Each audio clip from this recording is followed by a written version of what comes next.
Здравейте, аз съм доктор Дибова и здравето е моята мисия.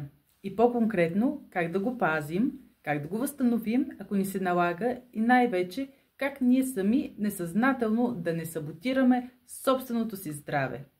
Ако спрем за момент, ще видим, че ние всеки ден правим редица избори, за които не се замисляме и вероятно не разбираме в детайли.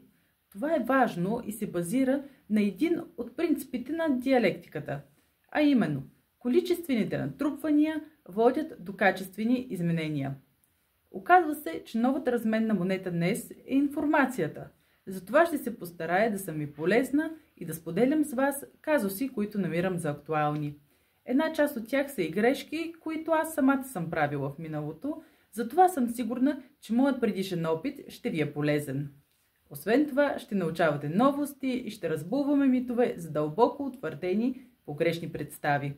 Абонирайте се за канала, дайте палец нагоре и ще се видим в следващото видео за това какво трябва да се обмисли преди да се насочите към студио за татуировка. Ще се видим там. Благодаря ви!